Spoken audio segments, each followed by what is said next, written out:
Usuarios y usuarias de Katia TV, sean bienvenidos a su programa Escuela de Cuadro. El programa de hoy será nuestro programa número 13 y en el día de hoy nos acompañan los camaradas Carlos Rodríguez, Gabriel Gil, Cira Pascual y quien les habla, Luis Álvarez. El programa de hoy es, yo considero que uno de los programas más interesantes que vamos a tener de esta serie, ya que vamos a discutir en torno a lo que es el centralismo democrático. El centralismo democrático como un método de organización de los partidos revolucionarios y que en la actualidad está muy en boga, este tema. Tenemos que discutirlo todos los sectores revolucionarios, las organizaciones populares, debido a que en realidad nosotros necesitamos que las organizaciones políticas que se vayan a construir y que se estén construyendo en la actualidad, consideramos que tienen que evaluar y analizar y profundizar en el estudio de lo que es este método de organización leninista, el método de dirección de los partidos. Y para comenzar el debate y adentrarnos un poco más, vamos a escuchar una cita en torno al centralismo democrático de nuestro camarada Carlos Betancourt.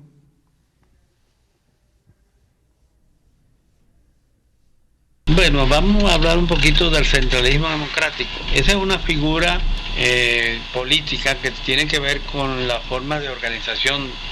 Es un método de dirección que sobre todo los partidos leninistas introdujeron en la experiencia histórica universal, según el cual que ahí existe una dirección en el partido, existe una dirección general que es la que resume la capacidad de dirigir tanto de los cuadros medios como de la base.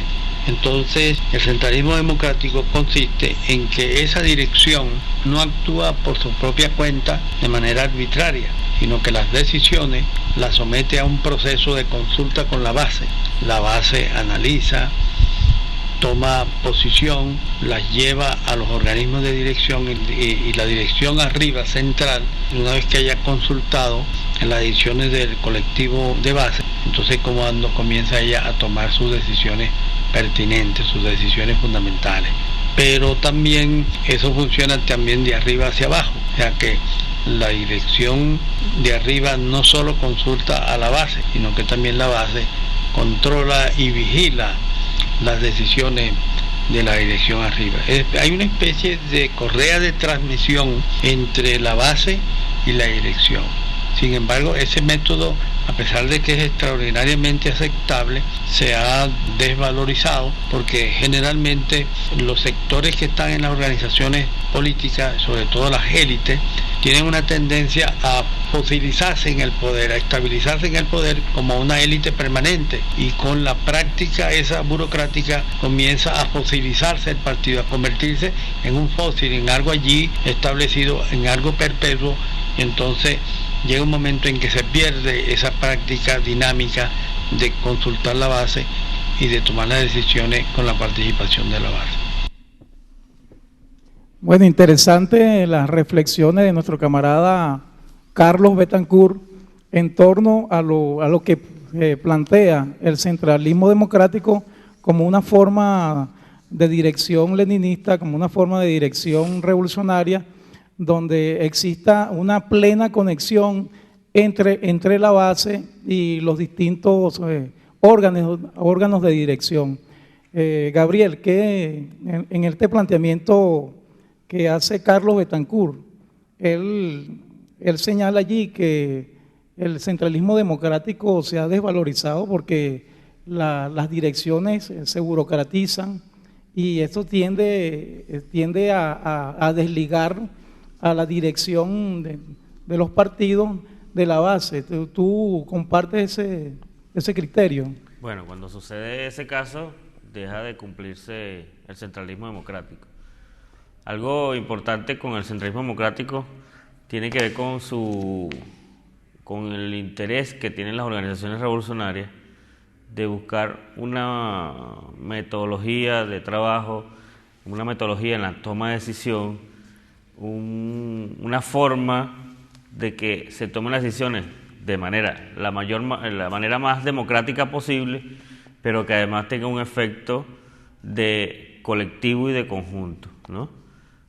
Primero, rompiendo con el individualismo, se plantea el centralismo democrático como un instrumento para actuar en colectivo. Centralismo democrático viene de eso, o sea, el centralismo es que es una sola dirección central, un solo camino a caminar entre todo el colectivo. No es que cada uno coge un camino el que piense, sino que se hace un debate democrático y todos cogemos un mismo camino, tomamos un mismo camino, una misma dirección. Ahí es lo importante de lo que es la dirección política. La dirección política no es tanto de personas, ni de hombres ni mujeres, sino fundamentalmente de dirección programática hacia dónde se dirige un partido en este caso. Sí, aquí tenemos que nosotros vamos a tratar de desentrañar lo que es el centralismo democrático. ¿Quiénes toman las decisiones en cuanto al funcionamiento del centralismo democrático, pero al auténtico centralismo democrático? Porque nuestro camarada Carlos ha planteado algunas desviaciones, ¿no?, que históricamente han ocurrido en algunos partidos. Pero el auténtico centralismo democrático, ¿quiénes toman las decisiones allí? Sí, bueno, primero el centralismo democrático, sería bueno enumerar, ¿no?, las bases recogidas en todo un proceso de lucha histórica de los partidos revolucionarios en el mundo y que se centralizan en esto, ¿no? Uno, el carácter electivo irrevocable de todos los órganos de dirección. Eso como un ejemplo fundamental del ejercicio de la democracia. Es decir, se elige a la dirección, a cualquier órgano de dirección, sea regional, parroquial o nacional, pero a la vez constantemente va a ser evaluado en base a un proceso participativo y puede ser revocado en cualquier momento. Eso te garantiza también que la gente está participando, no está eligiendo una dirección y se va a su casa a esperar que esa dirección haga el trabajo por ellos, sino que también es partícipe permanentemente. Un partido implica eso, pues participar desde la dirección hasta la base es necesario. Todo el mundo tiene que dedicarle un tiempo de su vida a la militancia. La rendición periódica de cuentas por los órganos de dirección ante quienes los eligieron y ante los órganos superiores. Esa está vinculada también a una que tenemos por aquí, que es la subordinación de los órganos inferiores a los superiores. Hay que tener en cuenta que una dirección, algunos lo llamaron buró, otros lo llamaban secretariado, es electa por un comité central o por un congreso o por una asamblea de militantes. Esta asamblea de militantes está por encima de ese secretariado, de ese buró. Las decisiones que toma esta asamblea son vinculantes de manera obligatoria a esa dirección. Sin embargo, también cuando hablamos de subordinación de los órganos inferiores a los superiores, podemos hablar de que una región puede tomar una decisión, pero el Congreso tiene una decisión superior a esa región, aún siendo tomada por el Congreso de la región. Pues estamos considerando, de ahí viene la palabra centralismo, todo como un solo conjunto. Es decir, no es que todo un partido a nivel nacional decide en mayoría tomar un método de lucha o una acción de lucha y un grupo o un estado o una región decide no hacerlo, pues. Es decir, ahí donde implica la subordinación de la minoría a la mayoría. Si no hay subordinación de la minoría a la mayoría, corremos el riesgo de que se tome una decisión por mayoría y no sea ejecutada sino solo por esa mayoría, sino que la minoría también tiene la obligación de ejecutar esa decisión de la mayoría. Ese es el trabajo colectivo fundamental. La crítica, la autocrítica dentro del partido es fundamental, porque de ahí se basa el debate y la mejora y el avance en este proceso, y eso entra como parte del centralismo democrático. El trabajo y dirección colectivo, cuando hablamos colectivo, por eso hablamos de la célula o en este caso el PSU es el batallón, es un colectivo que dirige un trabajo local, dirige un trabajo específico en colectivo. y sigue existiendo la responsabilidad individual de cada militante. Hay una necesidad de hacer una distribución de tareas. Si no se aclara cuál es la distribución de tareas necesaria, no vamos a saber de quién es la culpa y cuál es el responsable de cada una de las acciones. Pasa mucho en la casa entre los hermanos. A veces, bueno, ¿quién es el responsable de limpiar el baño? Bueno, si no hay un responsable individual encargado de esa acción ese día, que puede ir rotándose e intercambiándose, no vamos a lograr que efectivamente se cumpla la tarea. Y las discusiones fluyen de abajo hacia arriba, de arriba hacia abajo, como una manera de que constantemente el partido está debatiendo en todas sus instancias, en todos sus espacios de debate. Yo diría que también entra otro papel del centralismo democrático, es que existe compañeros dedicados al trabajo dentro del partido y existen compañeros dedicados al trabajo fuera del partido. Hay un trabajo necesario a nivel interno, la formación ideológica, la disciplina, la organización, las finanzas, y afuera del partido hay otro que es la relación con el movimiento de trabajadores, el trabajo con el movimiento campesino, el trabajo en el consejo comunal, que tiene que ver con el trabajo hacia lo externo del partido. Y además hay militantes que tienen un trabajo y su tiempo libre lo dedican al partido, y hay otros que todo su tiempo se lo dedican al partido porque se requiere mucho más esfuerzo de esa persona, porque hay cuadros que se requiere que estén dedicados al 100%. Eso lo llamaba Lenin la profesionalización de los cuadros. Eso también entra como parte de todo este mecanismo de organización. Que haya alguien dedicado al 100% al partido garantiza de que podamos tener un espacio de debate permanente, alguien encargado constantemente del funcionamiento del partido. Okay. Desde el punto de vista del centralismo democrático, yo lo veo como una forma muy eficiente y eficaz para definir la organización del partido, su accionar, ¿no? Pero yo quería preguntar hasta qué punto hay experiencias positivas cuando se lleva a cabo el centralismo democrático. O sea, a nivel de partidos políticos aquí en Venezuela o a nivel mundial, pues ya partidos políticos que se encarguen de eso. Una cosa fundamental es que cuando se discute una línea en colectivo, de nada sirve que nosotros discutamos una línea, la aprobamos y nos vamos cada uno a nuestras casas y no comenzamos a ejecutarla. Es decir, el centralismo democrático rompe con el empirismo, que es el tareísmo constante que hacemos a veces por la comunidad y no sabemos hacia dónde caminamos, y también rompe con los revolucionarios de café, que esos que hacen la revolución y toman una decisión en un cafetín y luego no se van a su casa y no hacen nada. Entonces, el centralismo democrático une lo teórico con lo práctico, el proyecto político con la praxis. Es decir, 100 personas se reunieron, esas 100 personas, 51 estuvieron a favor de organizar una marcha, pero tienen que asistir las 100 personas, no significa que son esas 51, aun cuando esas 49 estuvieron en contra de tomar esa decisión, porque en algún momento esas 49 también formarán parte de una mayoría, la cual hace que se subordine la otra minoría a otra actividad. Y eso garantiza la eficiencia de la lucha, la unidad en la lucha. Cuando llamamos centralismo democrático, tenemos que ponerle un igual, que es la unidad, pues unidad en la acción, y nosotros tenemos que garantizar la efectividad, la eficiencia en el trabajo del partido, considerando que tenemos grandes enemigos. En la actualidad, en el siglo XXI, tenemos un imperio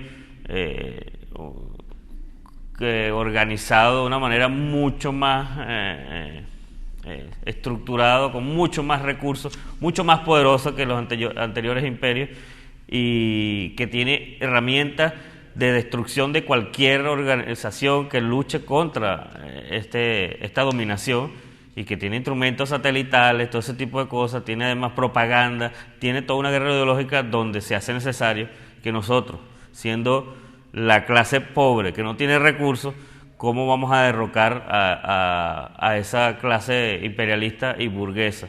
Tendremos que organizarnos y de verdad tener eficiencia en el momento que nos organizamos. Hay otras experiencias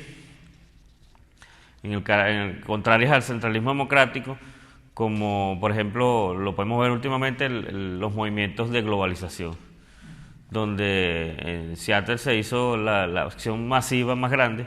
Sin embargo, cada quien pedía lo suyo, cada quien pedía una cosa por su cuenta y no llegaba a concretarse una única voz que pudiera marcarse. Cuando hablamos de una única voz no hablamos de una sola persona que hable, sino que todos defienden un primer paso de avanzada.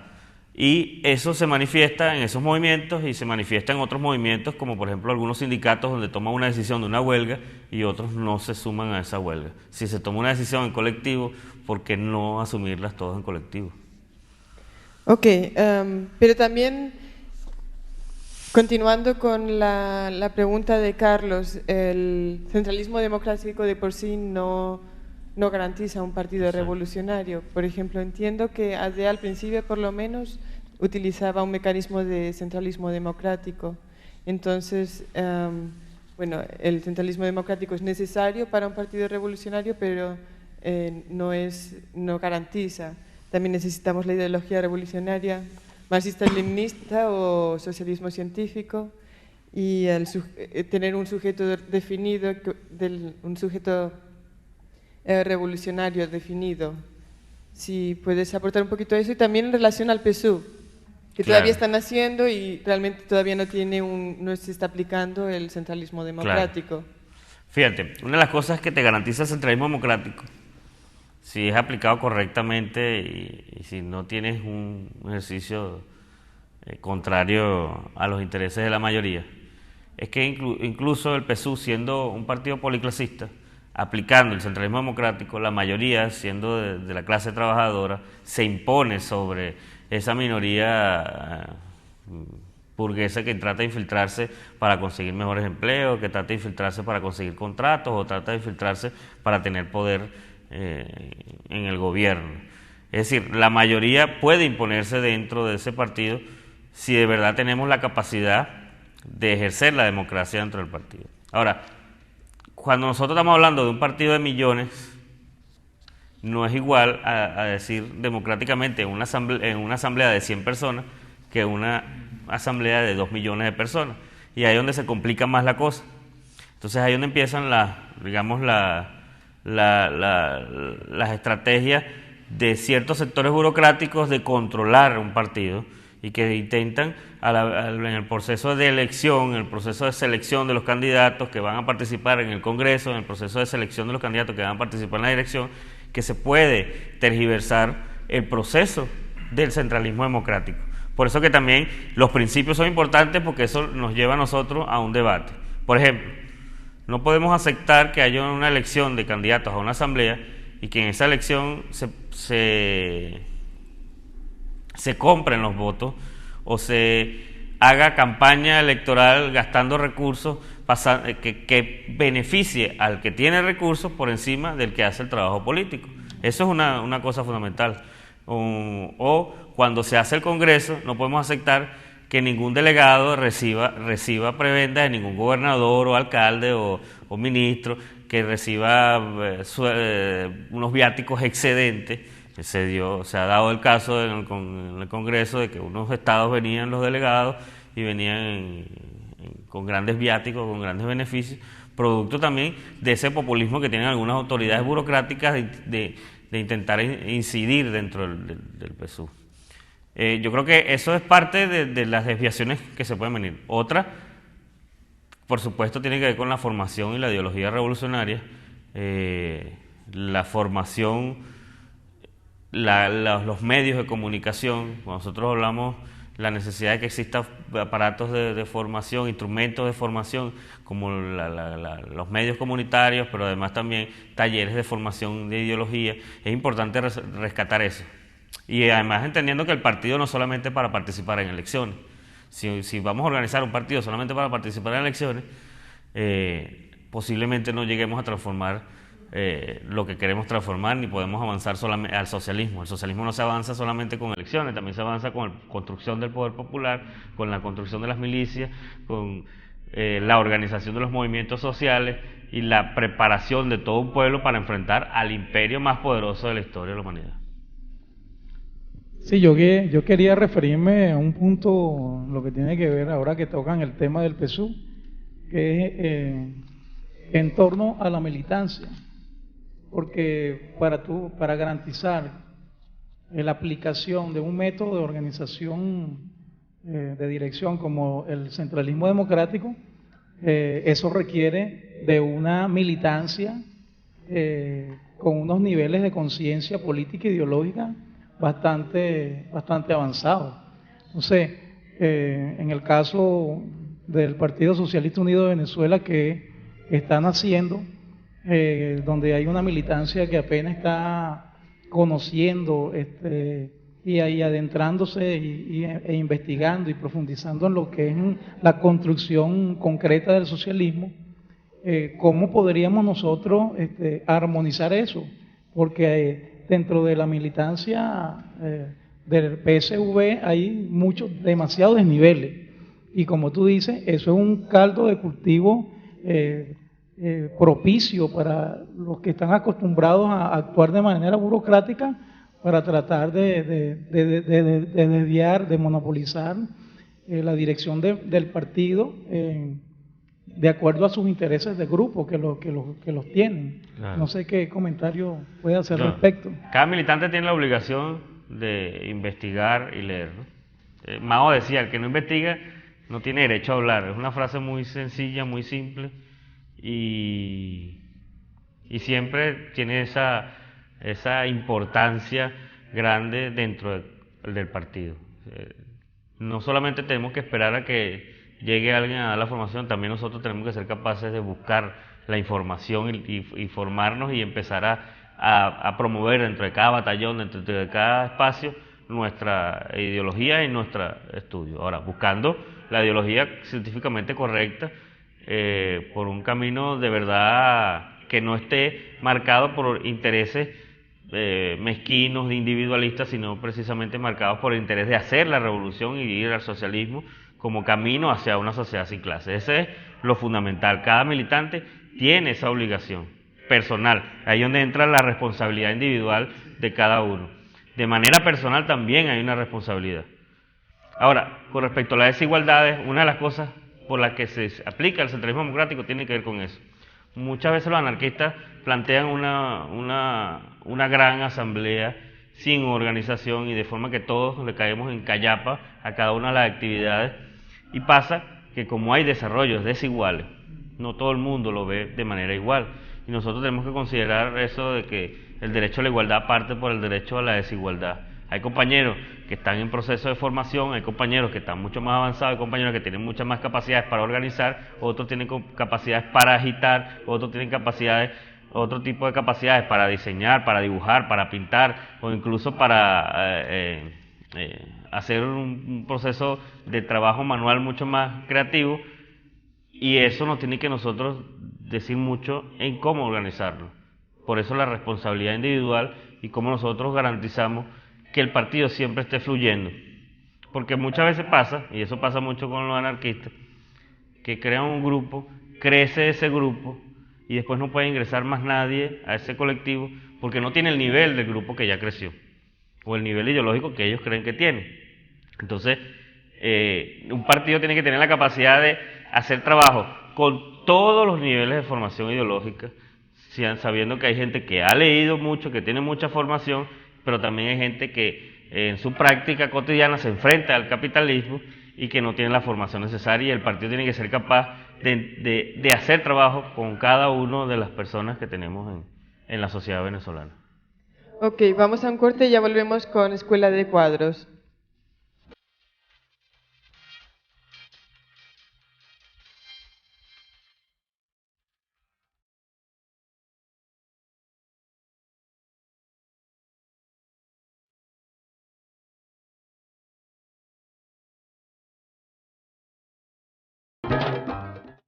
Estamos de vuelta con su programa Escuela de Cuadros. Hoy estamos discutiendo sobre el centralismo democrático y a continuación vamos a ver una cita del camarada Mao.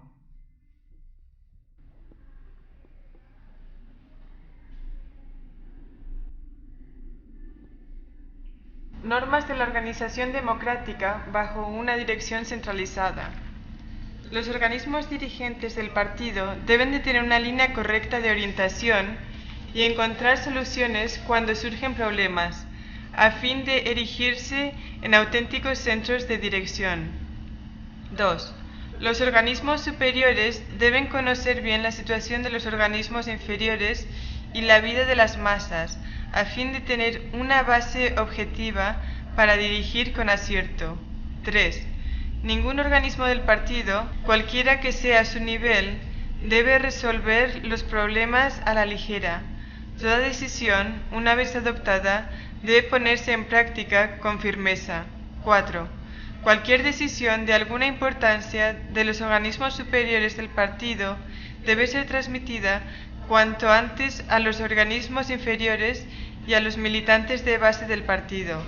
El método para hacerlo es celebrar reuniones de activistas o asambleas de cédula, o incluso reuniones generales de los miembros del partido en una columna, cuando las circunstancias lo permitan, y designar camaradas para que presenten informes en dichas reuniones. 5. Los organismos inferiores y los militantes de base del partido deben discutir en detalle las directrices, con el objetivo de comprender a fondo su significado y determinar los métodos para llevarlas a efecto. Si pudiese hablar un poquito de la genealogía del centralismo democrático, se inicia con los partidos socialdemócratas, los socialistas en el siglo XIX. Lenin teoriza bastante sobre el tema y los partidos leninistas siguen ese principio, y por supuesto Mao en esta cita habla sobre lo que sería una forma organizativa y correctiva del centralismo democrático. Si puedes hablar un poquito más sobre esto, sobre la genealogía y también pues sobre la propuesta de Mao. Claro, una de las cosas es que hay que entender que tanto Mao como Lenin dirigieron grandes revoluciones como la rusa y la china, lo cual ya ellos tenían una gran formación previa a esas revoluciones, pero el proceso mismo de la revolución, avanzar hacia la toma del poder y ejercer la construcción del socialismo, les dio una gran enseñanza práctica y teórica sobre el asunto, ¿no? De cómo organizar una revolución, que es el detalle que lo pone en el centro Lenin. La función principal del partido es organizar la revolución. Ahora, eso no es una cosa que estuviera escrita en ese momento. Ellos comienzan desde una histórica lucha, desde que empieza Marx con el movimiento de trabajadores y todo, hasta que llegaron a la Segunda Internacional, de la bancarrota a la Segunda Internacional, trae la formación del Partido Comunista de Rusia, y ahí nacen los partidos comunistas en el mundo, incluyendo el Partido Comunista Chino que dirigía Mao. Una cosa fundamental es que ellos son prácticos, que es fácil de entenderlo a veces y lo podemos vivir, ¿no? Ahorita cuando leemos estos 5 puntos, podemos ver cómo nosotros tenemos un gran respaldo histórico, práctico, teórico, producto de estas grandes revoluciones. Estas grandes revoluciones no han sido en vano, y es importante tenerlo en cuenta, nos han generado todo un avance. Ahora, cometeríamos un error si no partimos de estudiar y leer todo lo que tenemos aquí, sino que volvemos a darnos los mismos golpes que llegaron a darse ellos.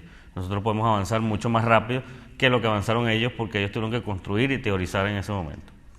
Yo creo que una de las cosas, el primer punto, te lo puede decir también acompañando esta reflexión que había dicho, es que los organismos dirigentes del partido deben tener la línea correcta, y eso suena tautológico, o sea, estamos diciendo algo que es obvio, pero es importante recordar esto: una dirección no se impone a la fuerza, ni se impone a dedo. Muchas veces se ha cometido ese error de imponer una dirección, de creerse, o muchos partidos han creído que son la única vanguardia de la revolución, cuando existen otras organizaciones revolucionarias. Y a veces se dicen somos el partido de la revolución proletaria, cuando al final no es el único partido que empuja hacia la revolución proletaria.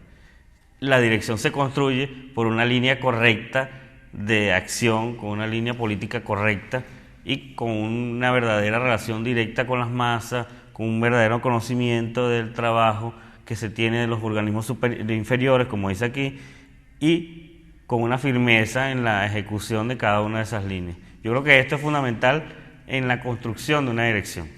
Y ahí es donde entra un detalle que hablaba Lenin y creo que Mao también, que es lo medular de un partido es la dirección. Lo importante es la construcción de la dirección. Un ejemplo claro es cuando Fidel llega junto con los otros camaradas en el Granma y sufre un ataque sorpresivo y terminan dispersos y después se vuelven a encontrar, se consiguen 7 personas en una primera fase y todos los 6 estaban desmoralizados. Cuando consiguen a Fidel, Fidel dice: tenemos 6, conmigo 7, tenemos la batalla ganada. Y entonces los demás dijeron: bueno, ¿cómo es eso? Y era un problema de dirección. Fidel decía: tenemos la firmeza de que podemos construir una dirección apenas siendo 7. Eso es parte del centralismo democrático. La dirección es un elemento fundamental, la claridad ideológica de los que componen la dirección, pero además el programa del partido como una dirección discutida por esa gran dirección que sería el Congreso, que sería el Congreso Fundacional, o más adelante las revisiones que se le hagan en el Congreso Fundacional, las actualizaciones, mejora, profundización del programa. Eso es lo que te va a garantizar una línea correcta del partido. Si un partido tiene una línea incorrecta, que es el primer punto, cuando hablamos de una línea incorrecta, podemos hablar desde la dirección más pequeña, como presidente del partido o secretario general, como al Congreso, ¿no? Es como que una responsabilidad de todos los militantes asegurarnos que exista una línea correcta, acorde con la realidad con la que nos encontramos y con la verdadera convicción de transformar la realidad. Ok, yo creo que por lo menos en el caso venezolano tendríamos como un ingrediente más ahí al centralismo democrático, ¿no? Porque tendríamos estos antecedentes con respecto al centralismo democrático, pero yo no sé en sí, en realidad me gustaría que me apoyaras en esta situación. ¿Estos partidos en los cuales se aplicó el centralismo democrático eran de masa o de cuadro? Y el ingrediente que yo veo que es nuevo, que se le agrega al PSUV, al Partido de la Revolución, es que se ha nombrado como no es ni de masas ni de cuadros, sino de multitudes. Y donde esas masas van a ser formadas como cuadros. Entonces ahí, ¿qué nos podrías comentar con respecto a eso? Bueno, ya sobre las declaraciones de cómo va a ser, hablan de multitudes. La última creo que fue, por lo que va, todavía en este momento no se han aprobado los estatutos, pero por lo que iba era de cuadros y de masas, era una mezcla de los dos, que yo estoy de acuerdo con esa posición. Entendiendo lo que hablaba yo antes, ¿no? Existen militantes que se dedican a tiempo completo al partido, que entregan, vamos a decirlo así, su vida al partido, como lo hizo Mao, como lo hizo Lenin, como lo hicieron muchos otros compañeros el Che Guevara, como lo hicieron muchos otros compañeros de América Latina, que entregaron su vida al partido, porque el partido representaba un proyecto de construcción del socialismo y de liberación de la América Latina y de los trabajadores de la América Latina. Eso es un cuadro que implica eso, para mí implica eso, la entrega de la vida, que está ahí a disposición las 24 horas al día, los 365 días al año, para combatir al imperialismo y para avanzar hacia el socialismo.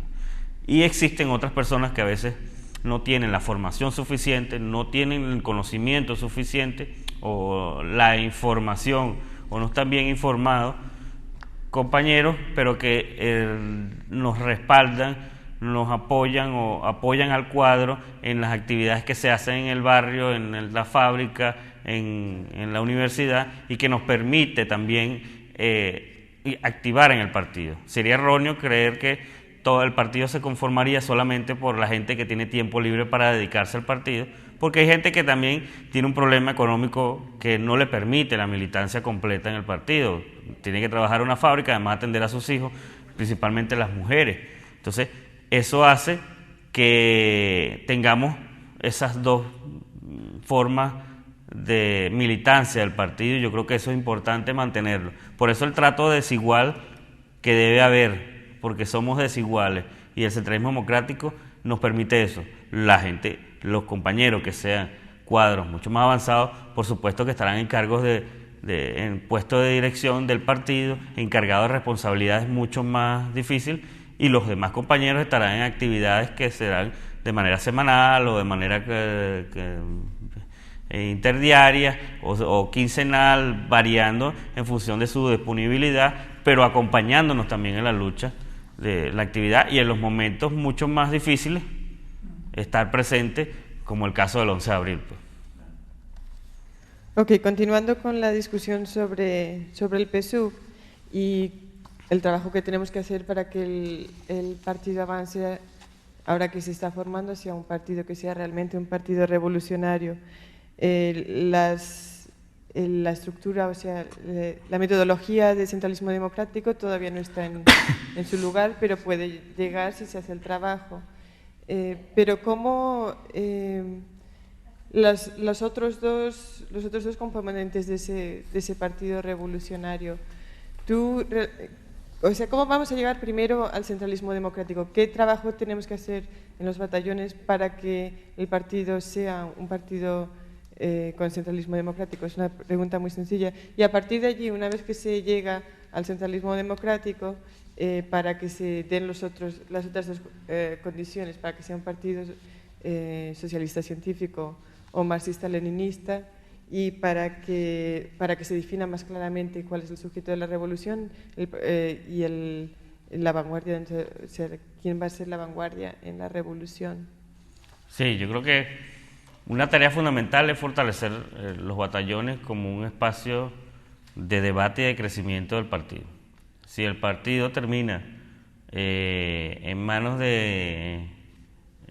digamos, sin actividad de batallones, por supuesto que va a terminar en manos de los activistas y que están dedicados a tiempo completo, sin las consultas necesarias a la gente que se está incorporando nueva, a los compañeros nuevos en cada uno de los batallones. Lo otro es que cada batallón tiene que procurar dar el debate. La crítica y la autocrítica es necesaria que se den ese debate. Una de las cosas que habla Mao aquí, que tiene que ver con los organismos inferiores y los militantes de base del partido, deben discutir las directivas de los organismos superiores y los planteamientos que hacen los organismos superiores, y debatir profundamente para de verdad tener una comprensión y poder realizar la crítica necesaria. A veces se asume que hay que asumirla de manera disciplinada, y esa disciplina no es una disciplina consciente. Es importante tener una disciplina consciente para garantizar el crecimiento de cada uno de los militantes, que van a ser la fuerza motriz del partido. Ok, sí, pero muy brevemente, simplemente la cuestión de los mecanismos, porque en realidad en muchos batallones se está dando una discusión muy rica y muchos batallones están avanzando, pero por ahora realmente no ha habido un mecanismo directo, porque en el Congreso Fundacional las mesas de trabajo tuvieron poquito tiempo de trabajo, etcétera, ¿no? Todo eso se tiene que resolver a futuro. Pero sí que hay que establecer mecanismos más claros de la responsabilidad que tiene el delegado, el vocero, etcétera. Y eso tiene que estar plasmado en los estatutos, que por ahora no está plasmado esa forma de... Claro, es que existe mucha desigualdad en cómo se comporta un delegado. Hay lugares donde el delegado es comunica muy bien y lleva la información de la discusión del Congreso a las bases, y de las bases lleva la posición de las bases al Congreso.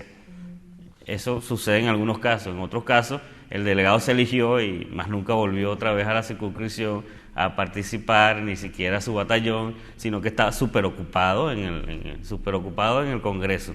Eso tiene que ver con ese mecanismo. Lo otro es parte de la dirección, por el apuro, por una visión errónea de la construcción del partido, una visión electoralista del partido, pretendió construir el partido en muy poco tiempo. Y lo único que había que resolver era los pasos legales o leguleyos de construcción del partido. Ahora, no se perdió el partido. Cuando se elige la dirección se demostró una actitud un poco crítica de parte de muchos de los voceros y comisionados. Al votar, los que se votaron en la elección como hubo, no se siguieron las líneas de algunas quinos o listas que se ponían, sino que la gente tomó la decisión en función de lo que conocía también, ¿no? La mayoría son de la televisión, pues también tiene que ver con una posición política que asumen en la televisión, y la gente acompañó o no a algunos compañeros. Eso nos dice que existe la posibilidad de construir aquí a largo plazo un partido verdaderamente, o sea, construir el PSUV como el partido de la revolución. Pero entendiendo que también es un proceso a largo plazo. No podemos cometer el mismo error inmediatista que cometieron quienes dirigen el proceso. De alguna manera, nosotros pudiéramos haber metido 4 o 5 compañeros marxistas-leninistas en la dirección del partido, sin embargo no iba a haber un avance, porque cuando hablamos en el resto de los batallones, en la gran cantidad de batallones que existen en el país, no hay un avance ideológico como se mostraría ahí. Entonces, yo creo que el trabajo viene en todos los niveles. Tampoco digo que el trabajo sea solamente en los batallones.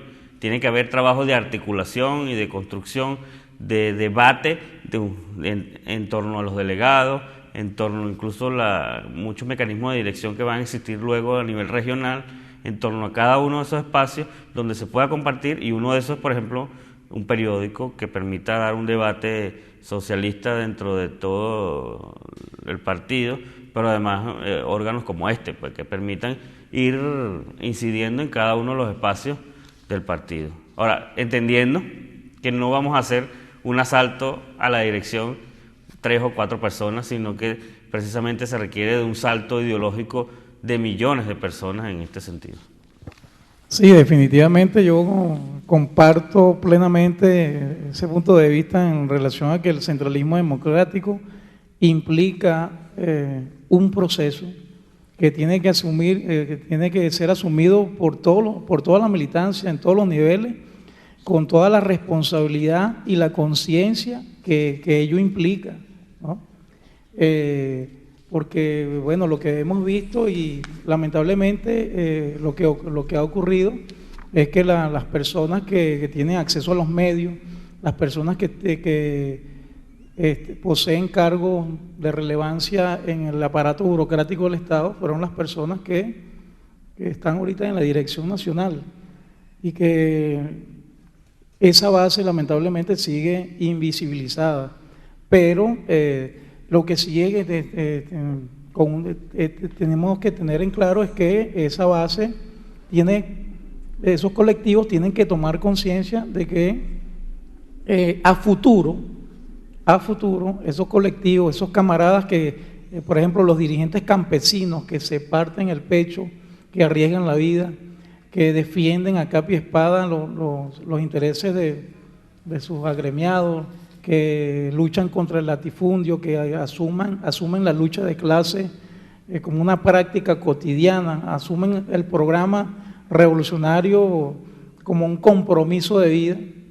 Ese trabajador, ese obrero, ese dirigente sindical que defiende el sindicalismo clasista, ese dirigente comunitario cuyo trabajo muchas veces no es reconocido, tendrán más temprano que tarde que asumir la dirección de este partido, pero vuelvo y repito, eso pasa por un proceso de concientización, por un proceso de investigación, de prepararnos política e ideológicamente para poder asumir en mejores condiciones los venideros procesos y las venideras retos que se nos avecinan en esta organización. No sé quién quiere ampliar en ese sentido. No, yo creo que eso, fundamentalmente, evitar también, de alguna manera, unos anhelos de querer avanzar en la dirección sin avanzar en las bases. Pues.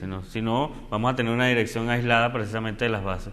Nosotros tenemos que avanzar en cada uno de los espacios y para eso tenemos que organizarnos a nivel nacional como grupos colectivos revolucionarios dentro del PSUV, comprometidos con la causa del socialismo, pero de ese socialismo que es una etapa de transición hacia la sociedad sin clase. Ese colectivo tenemos que darlo, tenemos que unificarnos en una batalla, digamos, la izquierda del partido para combatir precisamente los sectores burocráticos, pero hay mucho por vencer, el sectarismo, incluso entre los compañeros que se llaman comunistas y marxistas, existen muchas visiones de desconfianza que no hemos terminado de romper, muchas diferencias a veces por pequeñeces, mucha visión de lo pequeño y poca visión de lo necesario, y eso hace que nosotros requiramos de un instrumento de comunicación, de organización para establecer una unidad de la izquierda dentro del partido. Yo pienso que también una de las cuestiones a resolver en el partido es que el partido, no, como tú lo remarcabas hace rato, pero sí quiero hacer hincapié ahí, que el partido no es solamente para los procesos electorales, sino que va más allá de eso, ¿no? El partido tiene que menoscabar las bases del Estado, de un Estado burgués, ¿no? Y de esa forma ir haciendo esa revolución dentro de la revolución para concretar lo que tú acabas también de decir, esa sociedad sin clase, ¿no? Por la que estamos todos dispuestos también ahí a batallar. Sí. No, sí, un partido revolucionario tiene que manifestarse por defender o utilizar todas las formas de lucha. Cuando hablamos de todas las formas de lucha, una de esas es la electoral, y la electoral ha sido la principal en Venezuela. Sin embargo, existen otros métodos de lucha como la lucha de los movimientos sociales, la lucha económica, en la cual nosotros a veces hemos dejado de un lado. Por eso el PSUV también tiene una característica que se organiza a nivel territorial, y ahora una de las luchas de nosotros es incorporar a los trabajadores desde la fábrica, no los trabajadores desde su casa, sino también desde la fábrica, como incorporando esa lucha por la transformación de la economía en el país, que es al final donde se genera esa diferencia de clase que existe en el país. Y cada uno de esos lugares, esas fábricas tendrán que tener un batallón del PSV y tienen que organizarse para ejercer ahora sí la lucha de clases desde el partido. Igual desde la universidad, los estudiantes tendrán que organizar sus batallones desde la universidad junto con los profesores universitarios, también los campesinos lo organizarán desde el punto de vista también, ahí sí tiene mucho la vinculación con el territorial, pero también hay vinculaciones regionales en función de rubros y productos y zonas agrícolas, tipos de zonas agrícolas que tienen que ver con una lucha económica con la que se estamos dando. Es decir, nosotros tenemos que pasar de una organización comunitaria solamente o territorial a una organización territorial de clase, ¿no? Y organizarla de manera de clase garantiza que ese proletariado, y ahí va la pregunta que tú has hecho, pueda tomar la vanguardia dentro del partido organizadamente para así dar con el problema, el meollo del asunto. El meollo del asunto no es que exista más democracia para la gente de los barrios, porque muchas veces si hacemos más democracia, esa democracia va a elegir al explotador. Es muy democrática para elegir al explotador, pero hay que dar un golpe duro a los capitalistas precisamente en el lugar donde ellos más les duele o donde ellos ejercen la mayor dominación, que es en lo económico, y es lo fundamental ahí donde el dominio que ejercen ellos en una fábrica, que ejercen, es lo que ellos defienden con tanta vehemencia. Ellos no defienden los medios de comunicación, ellos defienden el medio de comunicación porque es su manera de defenderse de los trabajadores en un sistema de explotación que ellos tienen. Ok, bueno, tenemos que ir cerrando ya, pero para cerrar yo quería leer una cita de Lenin que también es la que inspira el lema que tenemos en el programa. La cita de Lenin es libertad de crítica, unión en la acción, que se refiere a la acción revolucionaria y también a la acción del partido. Exacto. Y eso, pues, digamos que encapsularía todo lo que sería el centralismo democrático en muy poquitas palabras. El lema del programa de Escuela de Cuadros es libertad de crítica, unión en la irreverencia en la discusión, lealtad en la acción. Entonces, a partir de allí, eso es un poquito lo que nos dirige aquí. Quizás para cerrar, Luis. Sí, bueno, y con este interesante comentario de nuestra camarada Cira, damos por concluido el programa correspondiente al día de hoy y agradecemos altamente a Katia TV por este esfuerzo que consideramos loable de todo punto de vista. Y en el día de hoy nos acompañaron en las cámaras las camaradas Victoria Martínez y nuestra camarada Patricia Bourgeois, nuestra Spy Toromaima, todos bajo la dirección de Wilmer Arteaga. Reiteramos nuestro llamado a seguir profundizando en el debate, en la formación ideológica. Nuestro programa Escuela de Cuadro será transmitido por este canal los días jueves y sábados a las 8 de la noche. Camaradas, les reiteramos el llamado a seguir profundizando en el debate, en la construcción de la sociedad socialista, en la investigación. Vamos a asumir la construcción de este proceso de manera consciente y responsable.